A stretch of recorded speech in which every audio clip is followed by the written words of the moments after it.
Welcome! Ever wondered what magic happens inside your washing machine? Let's unravel the mystery of how your automatic washing machine gets your clothes sparkling clean. It all starts with you.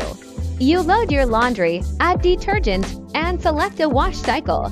Then, the machine takes over. First, it precisely measures and adds the right amount of water. Next, the drum begins to spin, agitating your clothes.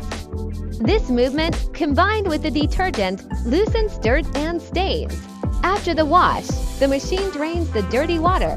Then, it fills with clean water for rinsing, removing any leftover soap. Finally, the high-speed spin cycle extracts most of the water, leaving your clothes damp and ready for drying.